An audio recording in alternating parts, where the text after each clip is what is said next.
Hello, today I want to talk about my experience in dealing with energy vampires and how we can identify energy vampires in our lives and how we can deal with them.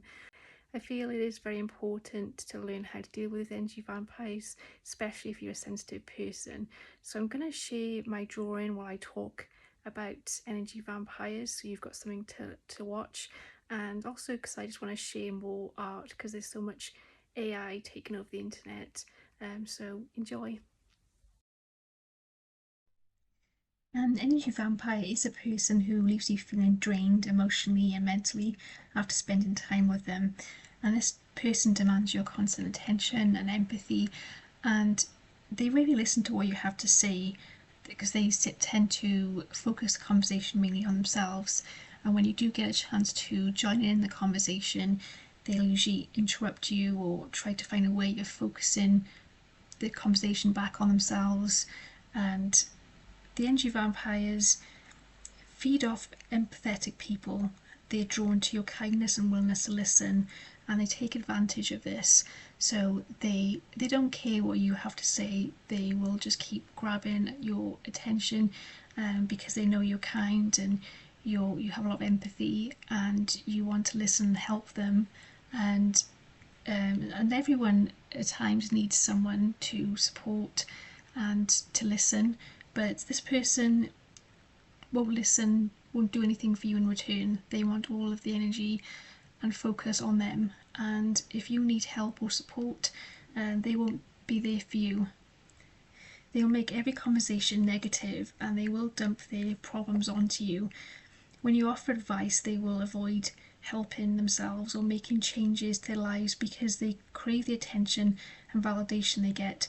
They don't feel an incentive in trying to change their lives or make improvements because they enjoy the attention that they're already receiving. They know that if they do improve their lives and make changes, that they won't get that attention anymore. Some energy vampires are manipulative and may lack empathy.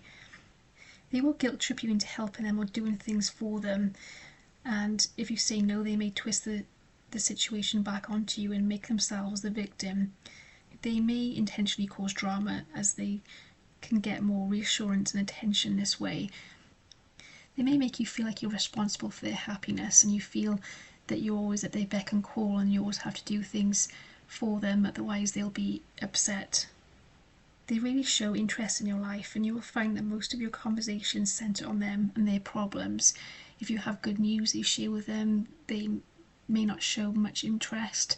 If you need help or support, they may ignore it or even seem jealous that you're in need of support and just not show much empathy for you. Not all energy vampires realise that they're draining your energy. They may not have developed healthy coping mechanisms and they may not be emotionally mature. Some energy vampires can change their ways, and some are narcissists and unlikely to change. Energy vampires often seem to pick up on our insecurities. If you are lacking in confidence or doubting yourself, energy vampires are attracted to this. They seem to sniff out someone that is vulnerable, and they prey on this. On a spiritual level, energy vampires can be signs for us to heal something within ourselves.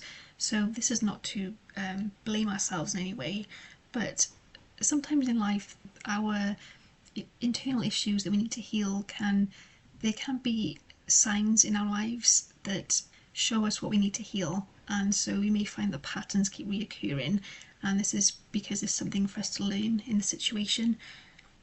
If we are so willing to give our time and energy away, it can mean that we don't value it. And this is what happened with me. I always experienced a lot of guilt and feelings of unworthiness, so I kept giving my time and energy away. You may be attracting energy vampires because you worry about upsetting people. You may be so concerned about keeping other people happy that you forget about your own needs. Whilst your kindness is a gift, it is important to recognise when you are hurting yourself in order to make people happy who don't have respect for you. This was another difficult lesson for me. I pushed down my own feelings constantly in order to make other people happy, And all this did was make me feel even less worthy. I really spoke up about how these friendships were making me feel, because deep down I didn't think my opinions and interests were important, which was just how these energy vampires thought about me. They didn't think that my opinions or feelings were important, and I got that reflected back at me. I was always downplaying my successes, or when I was upset, hiding how I felt, because I always felt like it wasn't important. This other person's issues were always more important than mine, and I felt bad for even feeling happy and having successes. If you are going through a situation like this with an energy vampire, it is important to take time to reflect about how this person who is sucking your energy makes you feel, and go deep with this. Are they making you feel unimportant or worthless? Maybe being there to always support this person is making you feel valuable. Maybe you're finding it difficult to let go of this energy vampire because you want to feel valuable. But by finding out what this energy vampire is reflecting back at you, it will help you to heal this issue. From my experience with dealing with energy vampires, I've learned that it's important to set clear boundaries, and by setting boundaries we are teaching the person how to respect us. Try not to make yourself so readily available. I used to inconvenience myself on a regular basis because I wanted to make people happy, and I would often feel guilty all the time and would apologise for being busy, and would inconvenience myself and change plans and try to schedule too much in to keep other people happy, and I ended up feeling burnt out all the time and stressed and upset. And so I'm learning to be more assertive when making plans, that it's okay to say no, or it's okay to say when I'm available, and that and I'm learning that my time is valuable as well. If you have someone in your life who's constantly dumping all their problems onto you, try not to respond straight away, and try not to keep repeating yourself. You may feel the need to keep giving them advice, but if they're choosing not to listen, then pull your energy away, because some people are not willing to be helped or not ready to be helped, and it's natural when we care about someone that we want to help them and give them advice. But if that person is ignoring your advice and continuing to repeat the same patterns, then don't waste your energy on repeating yourself, because there are people who just crave the attention and the energy that you're giving them, and they will keep seeking the same advice and ignoring it because they can get more attention, more validation from doing that.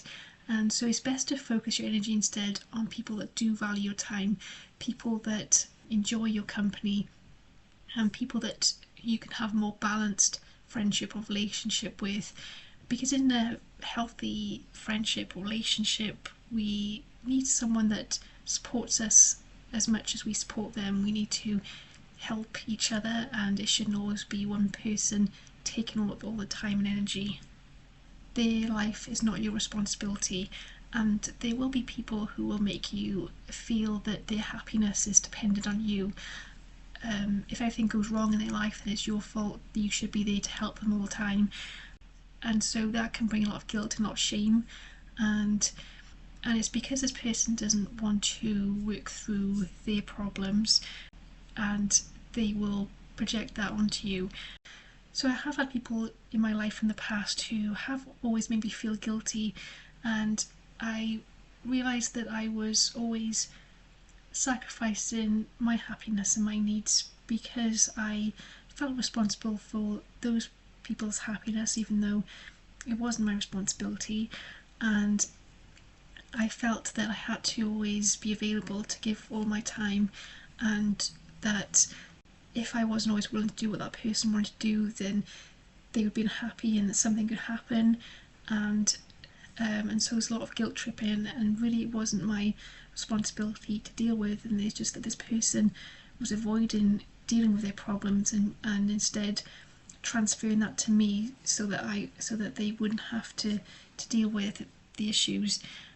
And so it was a lot of stress to deal with because I had my own stresses and my own problems, and then having to have responsibility for someone else's life as well who didn't want to be helped. And it took me a long time to recover and to realise that none of this was my fault, and that I can be there to support and to care for those people, but I can't do everything for them. In the past, I have felt guilty about any successes that I had, anything good that happened to me.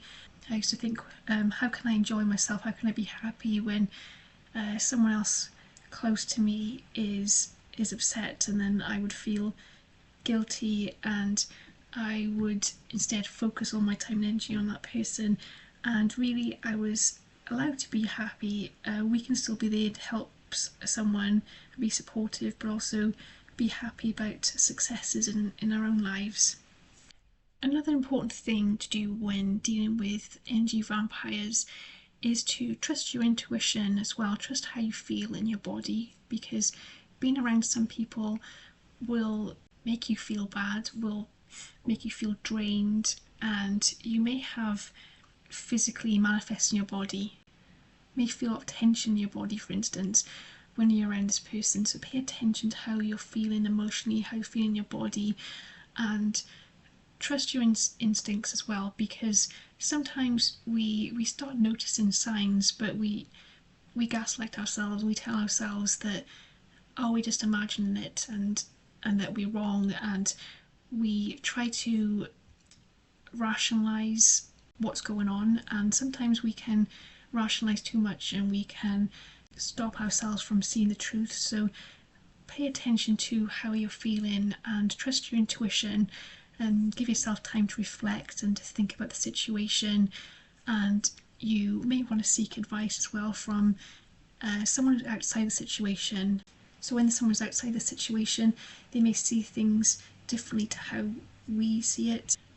So if there's someone that you trust, you talk to about the situation, they may help you to determine whether this person is an energy vampire. Thank you for listening or watching, and let me know in the comments if you've had an experience like this and if there's any advice that you want to share.